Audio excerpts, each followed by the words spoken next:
मित्रों, वैसे तो समय समय पर कई विषयों के लिए आपसे बातचीत होती रहती है, लेकिन आज एक विशेष विषय है और वो विषय है खेलो इंडिया का जो कार्यक्रम अभी 4 जून को प्रारंभ होने वाला है।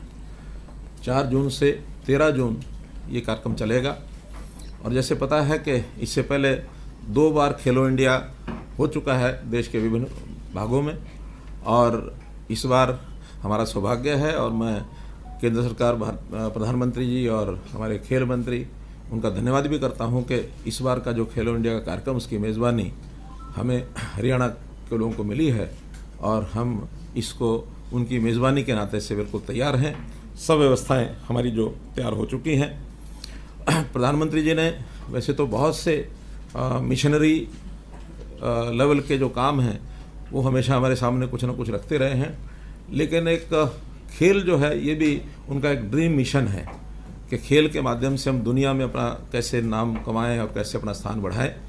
और उसमें हम सौभाग्यशाली हैं कि हरियाणा का योगदान देश के सब प्रांतों में सबसे ज़्यादा इसके अंदर है। लेकिन विद इन कंट्री देश के प्रांतों में भले ही हम आगे हैं, लेकिन इंटरनेशनली जितना देश को आगे बढ़ाना चाहिए उसमें अभी पीछे हैं। उसमें हम हरियाणा के लोग अपनी जिम्मेदारी मान करके और इसको खूब आगे बढ़ाएंगे। ये जो खेलो इंडिया का कार्यक्रम है ये जैसा बताया 10 दिन तक चलेगा। 25 इसमें गेम्स होंगे और इसकी जो शुरुआत है 4 तारीख को, इसमें हमारे केंद्रीय गृह मंत्री श्री अमित शाह जी वो पधार रहे हैं। उनका कार्यक्रम फाइनल हो गया है।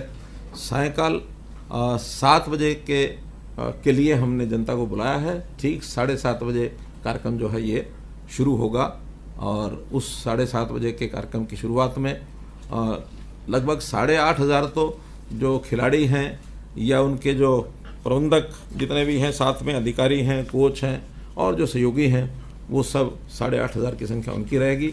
आसपास के जिलों के भी जो खेल प्रेमी लोग हैं उनको भी हम बुलाएंगे और इसके लिए आपको भी निमंत्रण रहेगा और उसमें पास जो है मीडिया के वो आप लोगों को मिल जाएंगे। अलग से उसकी व्यवस्था वहाँ बनाएंगे आपके बैठने की और उसमें उसकी सारी जानकारी लेने के लिए। इस बार के आयोजन को कैसे ये पिछले 2 आयोजन हैं उससे भी आगे बढ़ कर के भव्य इसका आयोजन हो, इसके लिए व्यवस्थाएं हर प्रकार की, यानी खेल के नाते से जो स्टेडियम है, इंफ्रास्ट्रक्चर है, वो तो मैं स्वयं उसका निरीक्षण करके आया हूँ।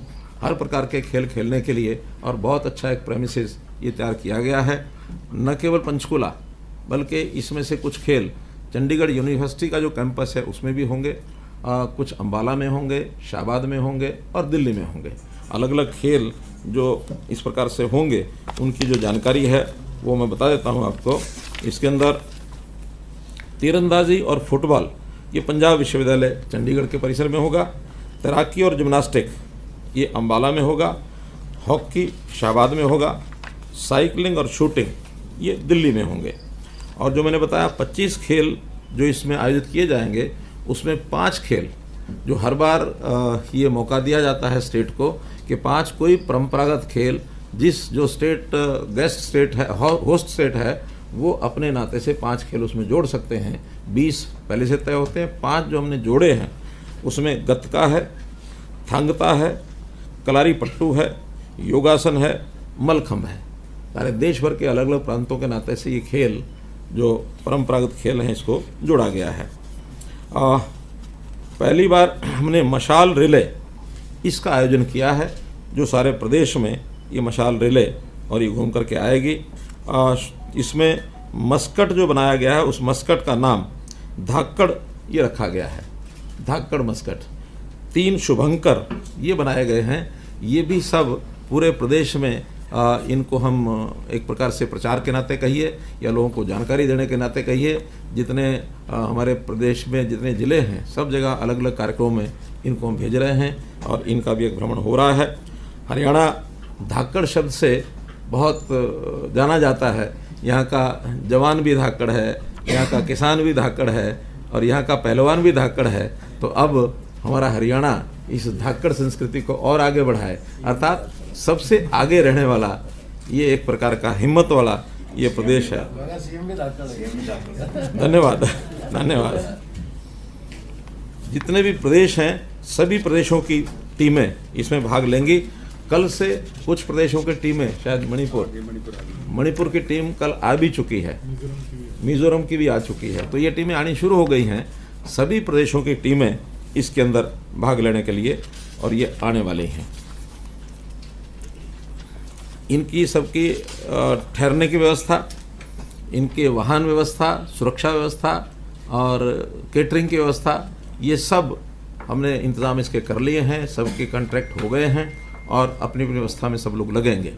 कुल मिलाकर पूरे खेल के समय में इनकी मॉनिटरिंग ठीक से हो, कोई कठिनाई ना आए, उसको प्लानिंग जैसे पहले बनाई जाती है, फिर प्लानिंग का क्रियान्वयन उसका कैसे हो, इसके लिए सभी विभागों के जो हमारे ऑफिसर हैं उसमें हमने लगाए हैं। जो यंग ऑफिसर्स हैं वो लगातार 10 दिन अपने अपने कामों को सब संभालेंगे और ये सारी व्यवस्था हो गई है।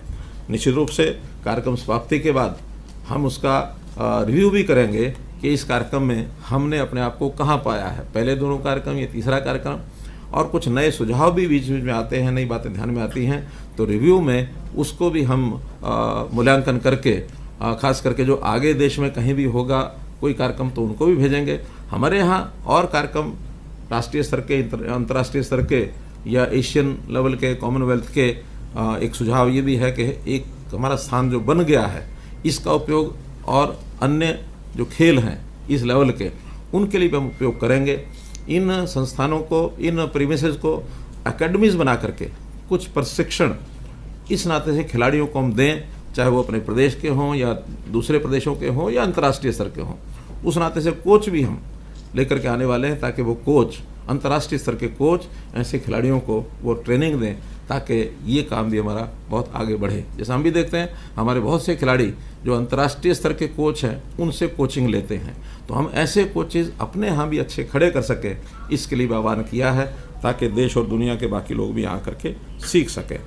इन प्रतियोगिताओं में गर्मी होने के कारण से अधिकतर खेल या तो सुबह सुबह होंगे या शाम को होंगे। दोपहर के समय खेल इंडोर तो सब चलेंगे, लेकिन आउटडोर वाले खेल वो सुबह या शाम ज़्यादा होंगे, दिन में उनको थोड़ी संख्या कम रखेंगे।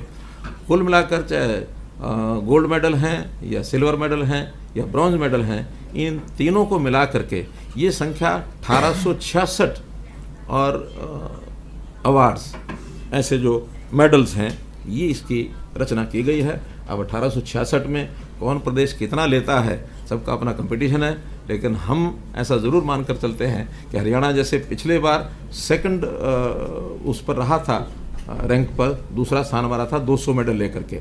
इस बार हम चाहेंगे कि हमारे खिलाड़ी और ज़्यादा मेडल लेकर के और पहला स्थान कैसे प्राप्त करें, इसकी हमारी ज़रूर पुरजोर कोशिश रहेगी और उसके लिए खिलाड़ियों को पूरा प्रोत्साहन, उनका उत्साह और उनकी सारी व्यवस्था ये सब बनी रहेगी। कुल मिलाकर इस आयोजन पर 250 करोड़ रुपए का ये जो है खर्च होगा। इस 250 करोड़ रुपए में 139 करोड़ रुपए तो जो ढांचा है, जो हमारा इंफ्रास्ट्रक्चर है उसके नवीनीकरण के लिए या कोई नया उसमें निर्माण करने के लिए ये सब खर्च हुआ है। बाकी जो खर्च है इन खिलाड़ियों के रहन सहन का, उनके बाकी व्यवस्थाओं पर ये सारा खर्च होगा। इसमें साई का भी योगदान कुछ होगा, इसमें केंद्र सरकार का भी योगदान रहेगा, हरियाणा सरकार का भी योगदान रहेगा, तो मिला जुला करके ये सारा जो है ये खर्च इसमें होगा। ठहरने के लिए सभी जो खिलाड़ी हैं या उनके साथ जो और आए हुए लोग हैं 3 स्टार होटल्स कम से कम सबको मिलेंगे। हाँ, जो उसमें जो प्रोमिनेंट लोग हैं, जो उनके नेतृत्व के लोग हैं, उनको अच्छे होटलों में ठहराएंगे और ऐसा ये सारी व्यवस्था हो गई है। पौष्टिक आहार भी, इसका भी मेनू सबका बन गया है, वो भी एक अच्छे तो कि खिलाड़ी के लिए आहार यही सबसे महत्वपूर्ण विषय होता है। उनको आहार जैसी आवश्यकता खिलाड़ियों के है उसी हिसाब से उनको दिया जाएगा। वाहनों की और सुरक्षा की जैसे मैंने व्यवस्था बता दी है। डॉक्टर्स और एम्बुलेंस इनकी व्यवस्था की गई है ताकि कहीं भी आवश्यकता पड़ने पर उनका एक ध्यान रखा जा सके। और वहाँ एक इंजरीज अगर कुछ खिलाड़ियों को होती है उनकी ट्रीटमेंट के लिए, उनका व्यवस्था के लिए भी एक बड़ा सेंटर वो ऊपर बना दिया गया है। और ये जो सेंटर बना है मुझे लगता है कि उत्तर भारत में इस प्रकार का, क्या सेंटर का नाम क्या बोलते हैं उसको, रिहैब सेंटर। तो इस प्रकार से उत्तर भारत का एक सबसे अच्छा सुंदर वो सेंटर बनाया गया है ताकि खिलाड़ियों की जो चोट है उसकी कितना जल्दी उसको रिकवर वो कर सकता है और दोबारा खेल में कैसे वो उतर सकता है, ये भी हमने किया है। हर दिन, ऐसे तो उद्घाटन 4 तारीख को है, समापन 13 तारीख को है, लेकिन फिर भी हर दिन कोई ना कोई एक महानुभाव वहाँ पर, उनको चीफ गेस्ट या विशिष्ट अतिथि जिसको कहते हैं, उनको भी हम लाएंगे। खेलों को देखने के लिए भी वो आ सकते हैं। कोई एक आध फंक्शन भी रोज़ाना जो मेडल्स को डिस्ट्रीब्यूट करने का या मेडल देने की जो सेरेमनी होगी उसमें वो भाग ले सकते हैं।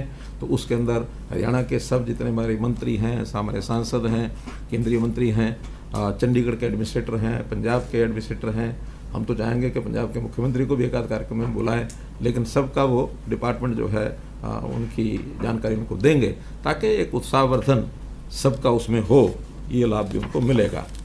पूरा जो शो है वो अलग अलग चैनल्स पर ये दिखाया जाएगा। ये जो कॉन्ट्रैक्ट हो गया है वो तो स्टार स्पोर्ट्स के साथ है, एक डिज्नी हॉटस्टार है और डीडी नेशनल, ये जो चैनल हैं ये डायरेक्ट रिले करेंगे और कोशिश करेंगे कि आपको भी फीड जो है उसका अवेलेबल हो जाए, कि उस फीड में से आप भी उसके जो सीन्स हैं वो अपने अपने चैनल्स को भेज सकें, ताकि उन चैनल्स पर वो दिखाया जा सके। इस प्रकार से इस कार्यक्रम की आयोजना की गई है। आज क्योंकि बहुत समय अब जिसको कहना चाहिए कि उल्टी गिनती जैसे शुरू हो गई है, मात्र 2 दिन का समय बचा है। आज 2 तारीख है, कल 3 है, परसों 4 को इसका उद्घाटन है। तो आपके माध्यम से हरियाणा की जनता या देश की जनता को इस कार्यक्रम की जानकारी देना